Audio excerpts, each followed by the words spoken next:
UP triple SC JEE में PET score कितना होना चाहिए? इस पे कई सारे सवाल बन रहे हैं कि सर हमने पीईटी का पेपर दिया है लेकिन हमें एग्जैक्टली आइडिया नहीं लग रहा है कि कितने स्कोर पर मैं ये जो यूपी ट्रिपल एससी जेई का फॉर्म है वो भरूं। देखिए मैं आपको इसका एक आइडिया दे देता हूं।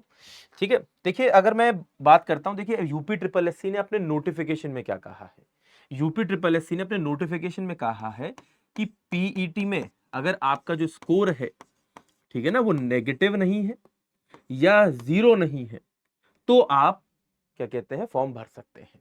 मतलब अगर माइनस में नहीं है आपके नंबर या जीरो है तो मतलब माइनस में या जीरो है तो आप नहीं भर सकते, सिंपल है।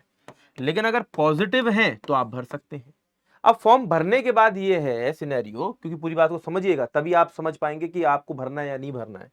ठीक है ना, तो पॉजिटिव की अगर मैं बात करता हूं तो आपके नंबर हो सकता है 4 नंबर, हो सकता है 5 नंबर, हो सकता है 40 नंबर, हो सकता है 50 नंबर हो, इस तरीके से ठीक है ना आपके नंबर हो सकते हैं।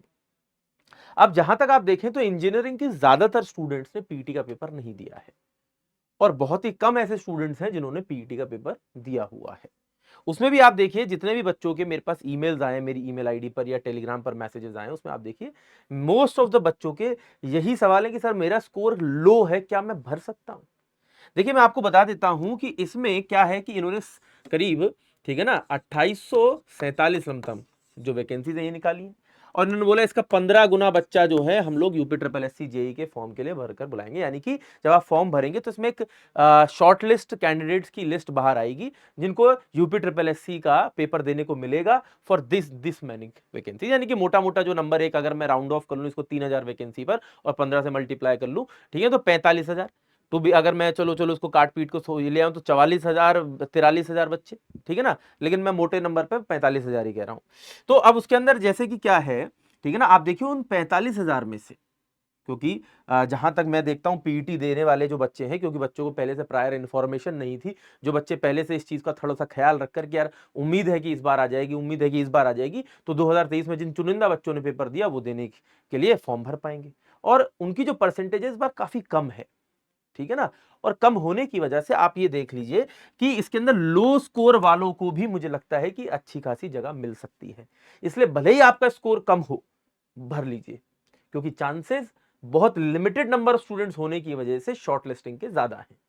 ठीक है ना, तो लो स्कोर पर भी मेरा कहना आपसे यही होगा कि आप अपना फॉर्म जरूर भरें।